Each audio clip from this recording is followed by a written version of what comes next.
Hi and welcome. You're listening to Historic Huguenot Street's weekly program on WFNP The Edge, where we discuss regional New Paltz history and upcoming programs and events.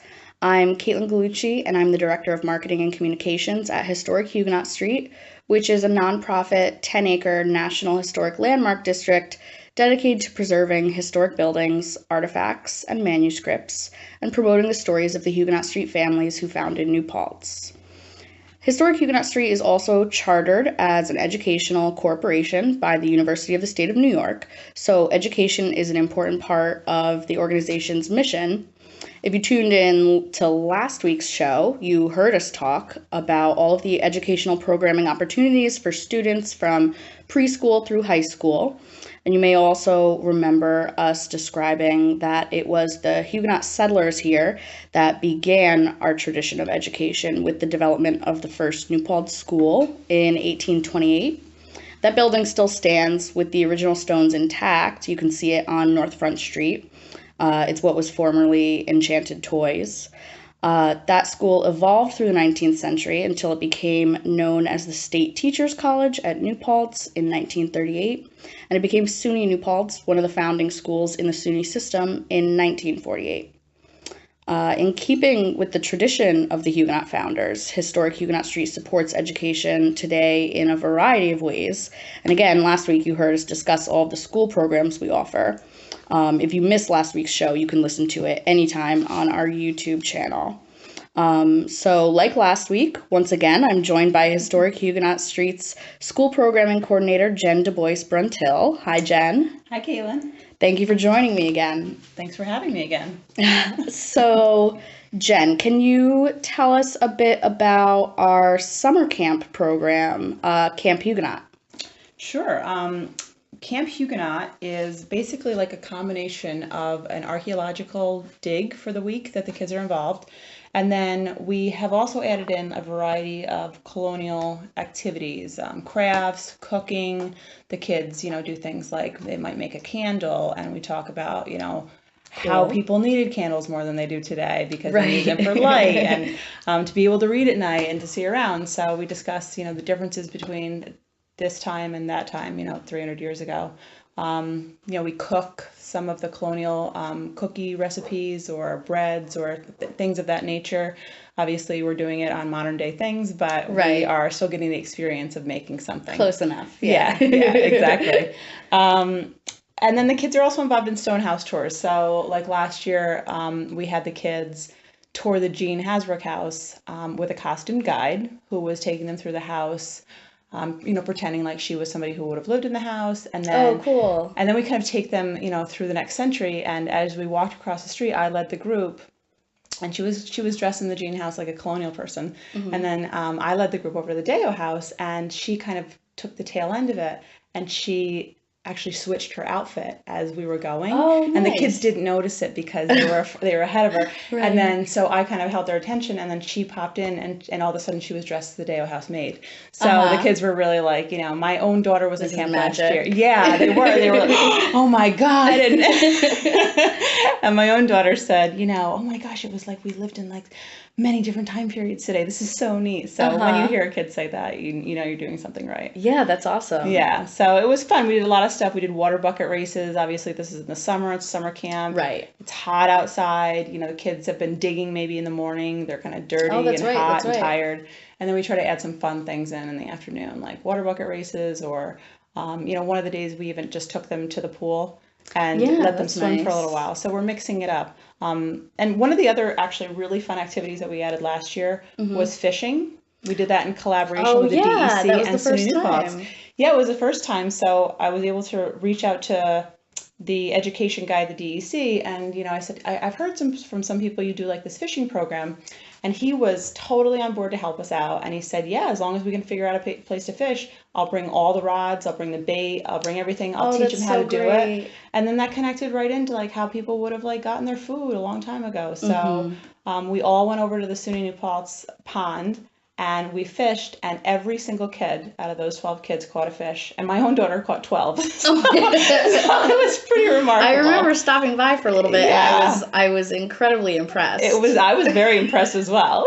So you didn't expect that it was going to be like that? I was like, oh my, I hope that a couple kids catch a fish. I thought it would be a little more challenging. So. Yeah. Yeah, totally. But that's so great. I'm so glad that it went that way. They were so psyched about it. Like, you know, it was only like a few minutes into it that the first kid caught a fish, and then they were like, oh, and I was like, oh my gosh, it's really working. I must have baited more hooks and taken more fish off a hook than I've ever done in my whole life that day, but it was worth it. It was fun. Yeah, and then that same day, you know, going back to the archaeology piece, because the kids are doing this live dig on site, right next to the kids are these college students who are doing a dig with Professor Joe Diamond from SUNY New Paltz, who is part of the anthropology and archaeology school. So he's doing this dig, and his dig goes longer. It's over the course of like the whole month. Right. But if the kids find something, then right away they're able to go right over to Joe and say, hey, we found this cool thing. What is it?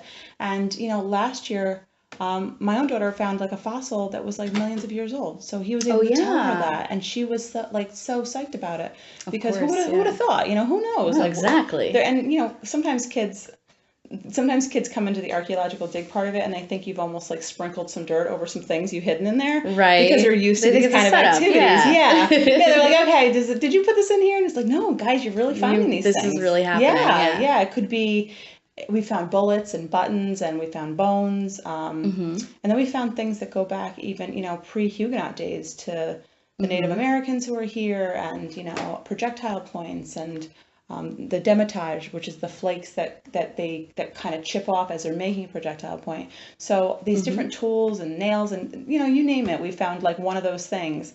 And so the kids are really, it really sinks in with them. Like, wow, this is something maybe I'll want to do this when I grow up. Like, I've had kids say like, oh, like I did that camp, and that really got me interested in it. And that's cool. Now I want to go to, you know, I want to find out more about it, and maybe go to college for it. They see college students who are in the program and learning about it. So it's a real hands-on experience, and it's good kind of on all ends.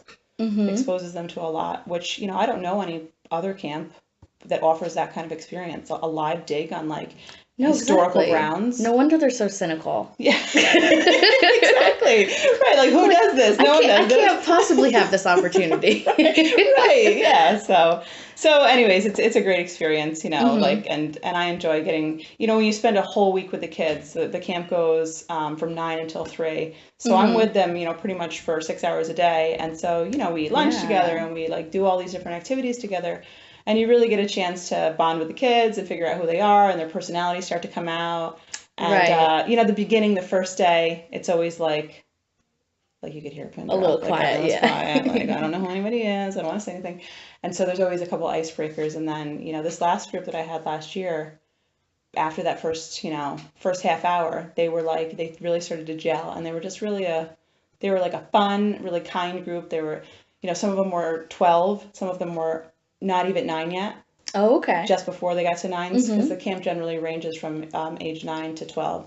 Right. So you had kids at the upper end of that, and then kids at the lower end, but it was almost like family style. Like, especially during the cooking activities, you could tell like the 12-year-olds had baked. They knew what they were doing. They knew how to make a recipe. The 8-year-olds, not so much, but they were very helpful with each other, it was a nice experience. Yeah, it was a nice group to work with. Yeah, definitely. Yeah. So I know at the end of the week, the kids generally put something together that then their family is invited to come see, right? Right, yeah. So we have an end of the week exhibit or exhibition of all of the things that we found throughout the week. And so gearing up for that, like on Thursday or Friday morning, it usually happens, we gather all the things that we've kind of screened and collected, and then we wash them off, and then we do a lesson on cataloging. And, you know, how do archaeologists actually, what do they do once they take the thing out of the ground? Right. And this is a great tie-in to that field trip to the college that I was kind of talking about before, where we do the fishing.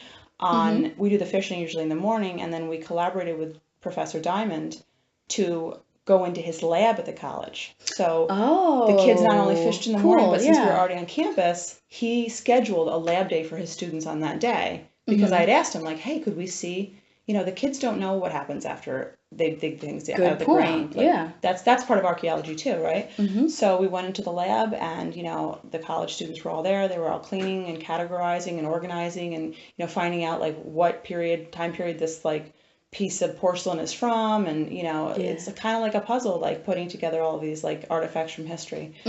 So that was great. They got to see like all the different parts of archaeology. Yeah. No, that's wonderful. Yeah, and so at the end of the week, we do put on like this exhibit, and they have cataloged their things, and each one has like a little card, and it says at the bottom archaeologist, and then a colon, and that says the child's name who discovered that item. That's awesome. Yeah, that's and it really is a nice culminating activity for everybody to be involved. Because there's grandparents who come to it, the parents come, other siblings come, and so the kids are proud to show what they've accomplished. And I bet. Often we we'll cook in the morning or bake in the morning that day, and so we'll have like colonial cookies to share and like homemade butter on bread that like we made that morning. So it shows kind of a little smattering of all the different things we did. That's nice. Yeah. That's a good point, because I forgot about that part about that they also had all their like baked goods there as well. Yes, and for this year, I know we had talked about it briefly, but like we did so much.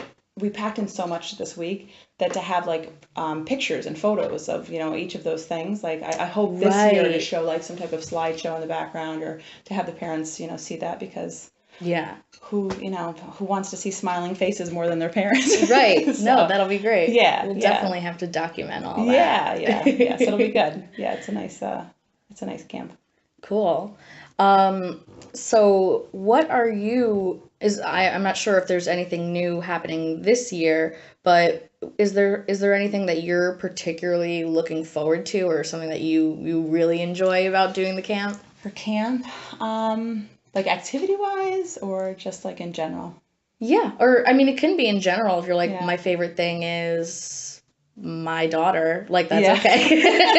Well, she probably is my favorite camper. But but if you're like, I love seeing them do this, I love seeing them do that. I love seeing kids, I love seeing them excited about something. And you get to see that in so many different ways, because there's so many different activities that we provide for them. And so if they're like having fun doing a water bucket race, or joking around with each other. One of my favorite moments last year was we had this boy in camp, and it was towards the end of the week, and they had really started to gel with each other.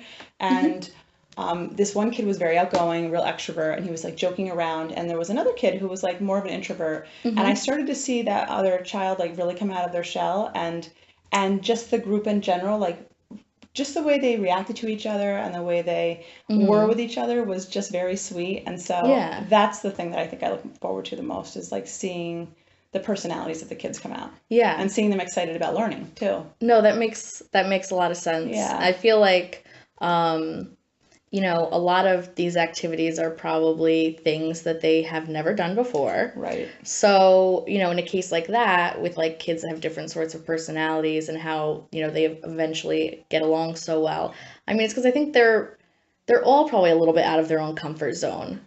Like they're not, this isn't like, I am on the soccer team and I'm going to soccer camp and I feel totally comfortable They here. have not practiced an archaeological dig. Exactly. Like making colonial cookies or making their own butter. Like all those things are new to every kid, whether they're 12 or whether they're 8.5. Right. So, and probably there's a little bit of trepidation from an 8-year-old or 9-year-old with a 12-year-old, just because of that age gap. True. They're normally in grades with everybody's the same age. So I think that at the beginning, maybe there's a little bit of like, I don't know, who these people are. Right. But as the week progresses on, and even as the first day goes on, you could see that they start to really like, and it's because it's small, it's only 12 kids. Exactly. They really get a chance to know each other and like, interact with everybody, not just like 1 or 2 other kids. So yeah, it's nice. It's nice. That's awesome. Yeah. It's fun. Great. So right now we're going to take a quick break. This is WFNP The Edge. Hi, and welcome back. You're listening to Historic Huguenot Street's weekly program on WFNP The Edge. I'm Kaitlin Gallucci, and I'm speaking to School Programming Coordinator Jen Bruntil. This is a good time to mention that Historic Huguenot Street also has educational opportunities for college students, including scholarships and internships. And right now we're joined by one of Jen's education interns, Ashley Galarza, a history student at SUNY New Paltz, minoring in communications and medieval and early modern studies. Hi, Ashley. Hi, Kaitlin. So you're currently working with Jen with the children in the Little Huguenots after school program, which has been going on for a couple weeks now, right? So how has that been going so far? So far, it's actually been really fun. Oh, good. These kids are so energetic and they're just so enthusiastic about all the activities that we have planned for them. So last week we did paper lanterns, and once they get that final product and they color it and it's all finished and they were able to put the candle inside, they were like jumping off the walls. Yeah, yeah. They were so excited to actually be able to use it. And once we turn the lights off and you can see the candle more, Yeah. they were just trying to look at everything with those candles. Yeah. Battery operated, by the Battery. way. Oh, yeah. No flames. Yeah, that looked really neat. I mean, even, 'cause so you guys took them to the Gene Hasbrook house, right? And so they used their lanterns, I guess, to kind of, was it to feel what it was like to have to use that for your light source and not have electricity? Yeah, so one of the things we talked about when we started, I just kind of put a real lantern on the table and I said, does anybody know what this thing is called? Because you may have seen something like this, but we don't use them as much as people used to use a long time ago. And so, kids took a couple guesses and then somebody got lantern. And I said, yeah, do you guys know why people used to have to use lanterns so much like 100 years ago or 200 years ago? And you don't use them as much now? And, eventually kids say, well, we can just flick on the lights. I'm like, right. So I flicked on the lights and I flicked off the lights. And I said, this wasn't like a thing like a long time ago. You couldn't just flick the lights on. Right. So you had to have a candle or a torch or a fire or something. Like once the sun went down, that was it. Right. So I said, we're going to be making paper lanterns and then we're going to go into one of the old stone houses. And because this is wintertime, a lot of the windows are boarded up. Oh, with, yeah. Things are like cardboards up there. Like It was wonderfully dark in there. Very dark, right? Yes. Yeah. So what I did was, I said, okay, like we walked over with our lanterns and everybody clicked it on. I said, okay, so when we go in, like you're gonna have to use your lantern to kind of see. And there's a little light. I mean, I wasn't like we weren't bumbling around in total dark, which would have been dangerous and not good, and the collections would not be happy with that. So we went in, and I had hidden these little Hugo cards where they kind of had to like look for the card, and then on the back of the card it said, for instance, I kept the family warm on a cold night, and it was like the Hugo card was kind of sticking out of a part of the stove or right by the stove, but it doesn't really look like a stove that they're used to seeing. Right. So it looks like a big black box. It looks like a big black box, exactly. So the kids the clue was like, okay, so it has to do with a fire, but I don't see where the wood would go. And so that gives you an opportunity to talk about what it is and like how it's different maybe from a stove they're used to, but how it was necessary, because remember, there's no baseboard heating, there's no, none of that. Yeah. So we did that, and the kids were like, I mean, it worked out better than I even thought it would. I was like, I don't know how this is going to go. Like, it was the first time I'd ever done it. So we went in, and Ashley actually took a group because she had been in earlier, so she kind of knew what the plan was. We have 16 kids involved in the program. Okay. There was 15 there on Tuesday. So she took, 7 or 8 into the back bedroom, and I took 7 or 8 into the front room, so that there wasn't so many of us in each room. That makes sense. Broke it up, and then, another Hugo was like hiding on a foot warmer, and so. But because the foot warmer was on the ground, it was even darker. It was kind of under the table. Oh, yeah. And so the kids had to really kneel down. They really did have to use their lanterns to see what it was. I thought that was so cute. And they were like, it was like, ooh, I don't know what it is. And they were really excited. And it got us all kind of close together, too. And sometimes just the proximity of being next to a group of kids, or just that feeling of wonder. What is that thing? Yeah. Like, this is not something I've done before, been in like a dark house, like with a lantern. And so it really did give the kids a feeling of like what it would have been like at night in a house, like an old stone home without any electricity. Yeah. So that was a fun project. And then once, of course, when we went back out into the daylight, they like turned their little candles off, and they came back, and I actually heard the parents were actually all waiting for us because we were a couple minutes late back. Oh, okay. And so one of the little boys said to me, or I said to his mother, oh, like, he had, we had fun. We like did this little thing in the houses. And she goes, oh, I know. Like, he told me that we're going to be eating our dinner by candlelight tonight. Aww. And I thought that was so cute because he was excited about it. He was like, Mom, look what we made. I want to like use this to like eat dinner tonight. So that is so sweet. Yeah, because exactly comments. That really, it's one thing for them to know like, okay, yeah, electricity didn't always exist. It's another thing to be like, okay, now go in this house, you have a candle. To really, to really not be able to see. Yeah, they got to experience if they didn't use that. Their lantern. Yeah, so it worked. It was a good activity. Yeah, I was like patting myself on the back after. It was a good one. Definitely bring that one back. yeah. So that was fun. Cool. Yeah. So there's 3 more weeks left, right? Yes. Yeah. Okay. That's our second week. And so what other types of things do you guys have planned? Well, Ashley knows what's going on next week. Yeah. Well, next week we're going to be doing butter making, cool. which is really fun because it gets the kids moving, it gets the kids active, and they get to make butter. Like, who does that anymore? They get to actually be like, I made this. I made butter. So all the activities that are planned for the upcoming weeks are just very interactive, very fun, very hands-on because they are younger children.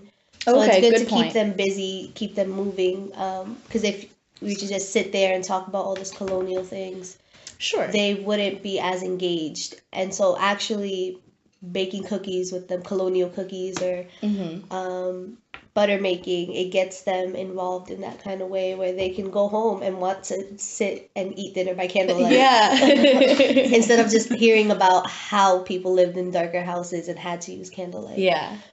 We also have colonial dress up and a tea party. So it's really cute. Oh, they have sweet. all these little costumes to feel like they are in that kind of setting. And then they can have a little tea party and it's going to be adorable. It's going to be the cutest thing you're ever going to see. Yeah, totally.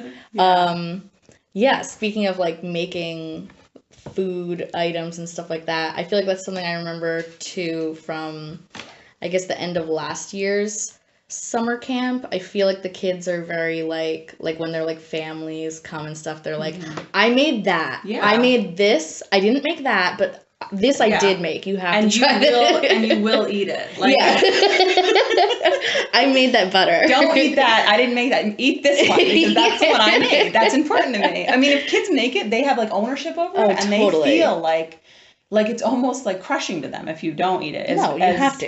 Bad as it may taste sometimes. Ooh, this is really something. Thank you. Definitely. Yeah, and I want to just kind of hop on like one of the things that Ashley said before. Like we do try to make it as interactive as possible because, I think about like my own daughters are in this program and like there's a lot of sitting in school. And so one of the things, they sit for a lot during the day. As much as teachers try to get them up and moving, like that's still a big part of school. Like you're sitting there and you're listening. And then they're on the bus on the way here and they're sitting there. And then like when they get here, the last thing I want to do is sit them down and talk at them for, for an hour. So like, there's always like a mini lesson I like to call, like maybe it's 5 tops 7 or 8 minutes. And then we start doing something and then they're super engaged in it. And then when you do want to stop them and talk to them again, you can. They're ready. Because they've been doing something, they've been involved in something, and they know that you're not going to hold them for forever. Good point. Yeah. Like, hey guys, I forgot to tell you something. Can I have everybody's eyes on me? And then like they're like, oh, she's got something important to say. All right, I will listen now. Yeah. So yeah, it's they've been really fun to work with. That's awesome. Yeah, it seems like it's been a lot of fun so far. Jen and Ashley, thank you both so much for joining me. So for those interested, we were talking about, Little Huguenots is fall for this season, but for those interested in our summer camp program, you can register at huguenotstreet.org/camp-huguenot. Before we go, I'll mention that our next event in honor of Women's History Month in March will be a performance by historic balladeer Linda Russell. entitled A History of American Women in Song, which will be followed by a catered reception. That'll be on March 11th at 4 p.m. Registration is required for that event, and you can register at huguenotstreet.org/RSVP. We'll also have a special exhibit in the DuBois Fort for Women's History Month, and I'll be joined next week by Collections Manager Ashley Trainer to discuss that. So we're wrapping up now, but you can tune in every Thursday at 7:30 p.m. for the rest of the semester at WFNP.org or 88.7 FM to hear more from Historic Huguenot Street. And if you ever want to catch up on any of our past shows, they are all available on our YouTube channel. Thanks for listening.